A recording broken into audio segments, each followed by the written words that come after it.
Hey guys, it's Brandon again, and today we're back with another grade A review, this time looking at Alan Wake.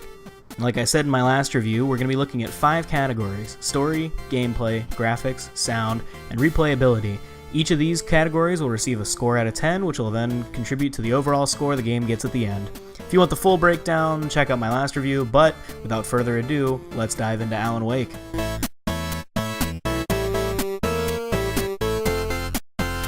Alan Wake was developed by Remedy Studios and released on the Xbox 360 in 2010, and then later on PC in 2012. It's your run-of-the-mill third-person action game with a heavy focus on story.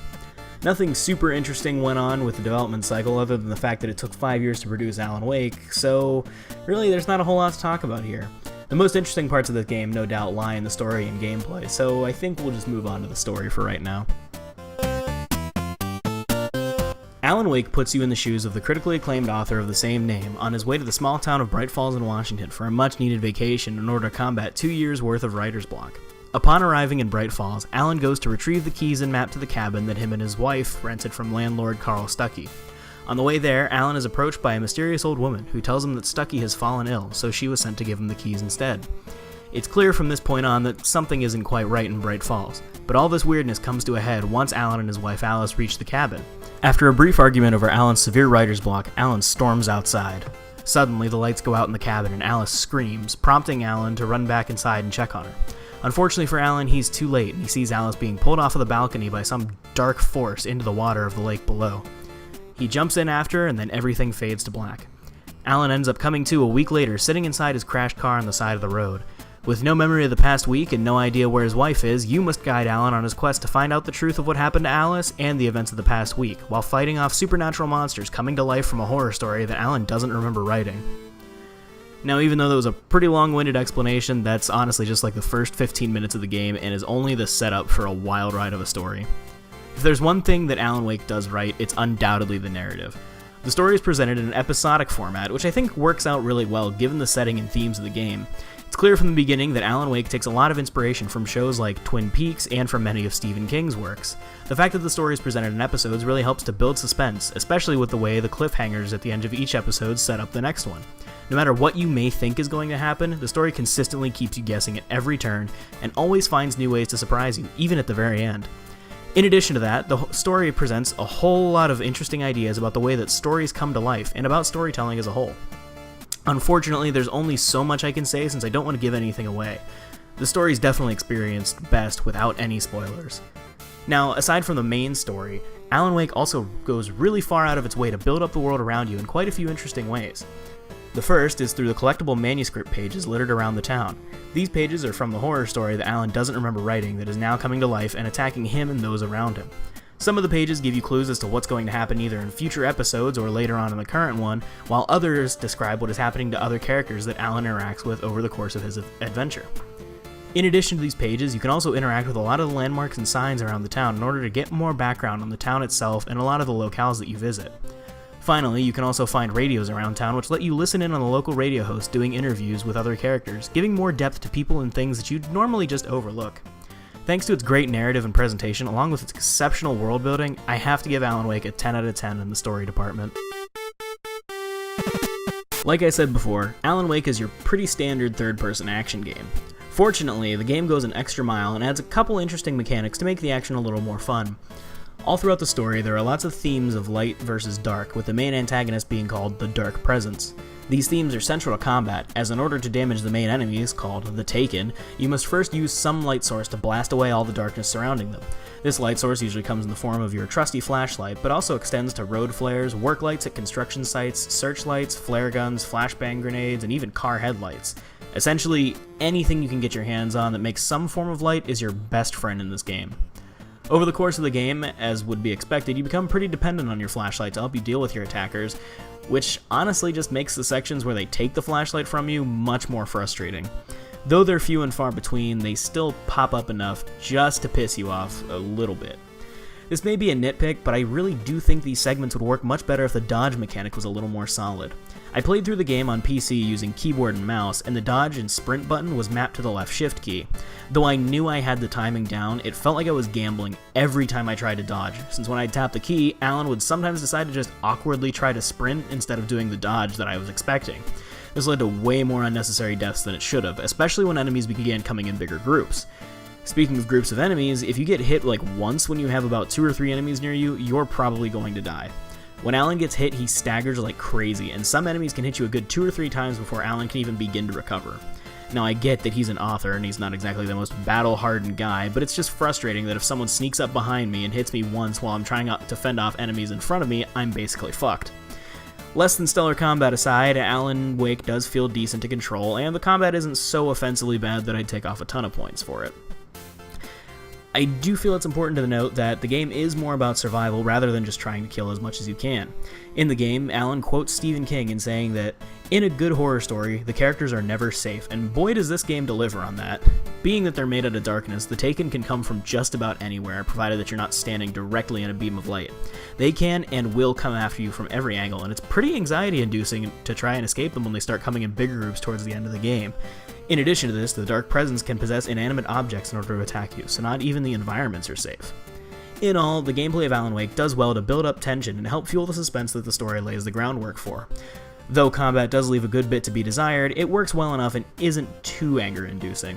In terms of gameplay, Alan Wake gets a 7 out of 10. For being released in 2010, Alan Wake is actually a really nice looking game. I'm not sure what the Xbox port looks like, but the PC version looks great, and I think a lot of this comes from the lighting and the environments. Now, although the environments do look nice, a lot of them are really similar. You're going to be spending a lot of time in the woods at night, which at first is pretty creepy and cool, but it gets old pretty quickly. Other locales that you visit include an old silver mine, a farm, a nut house with the obligatory Shining reference hedge maze, the town of Bright Falls, and a dam.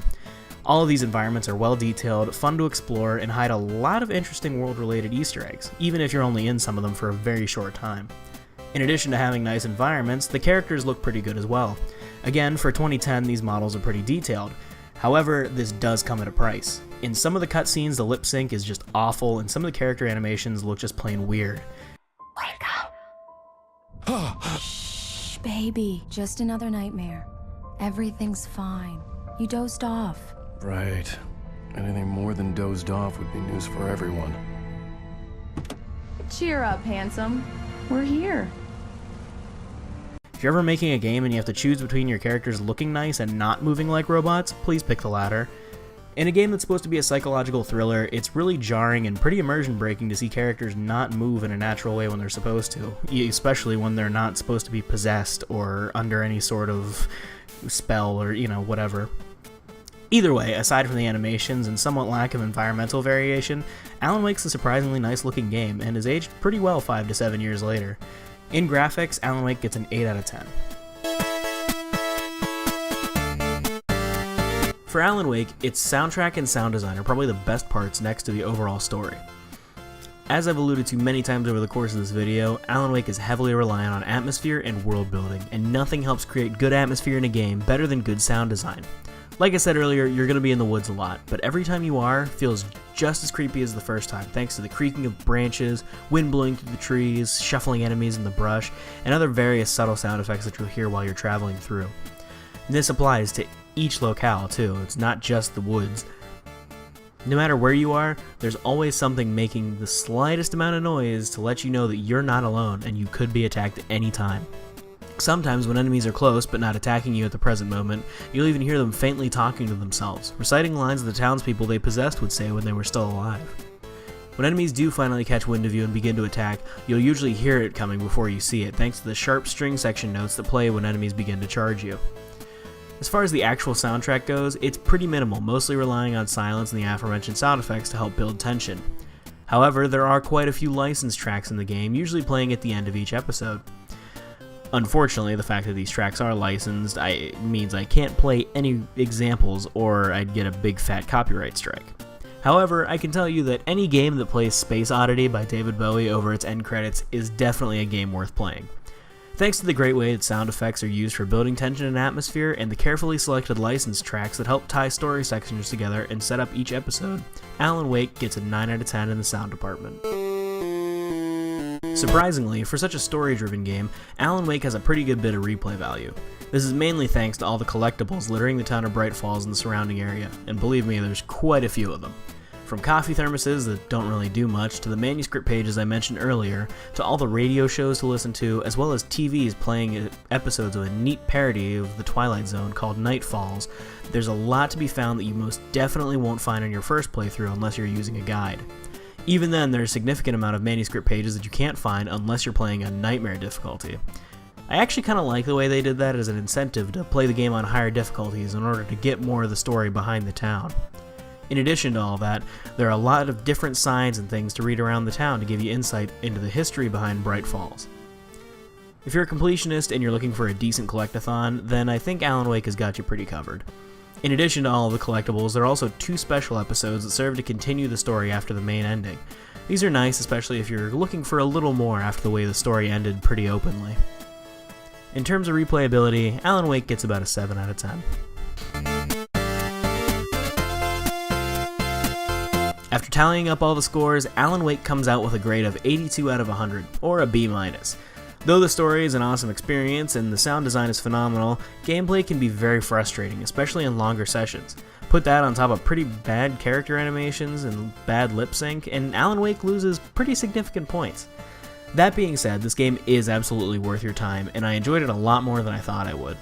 Unfortunately, at the moment, it can't be bought on any digital platforms due to expired licenses for most of the songs in the game, but if you can find a physical copy on Amazon or something like that, I'd say absolutely pick it up. This game is worth a play, and the story is absolutely phenomenal.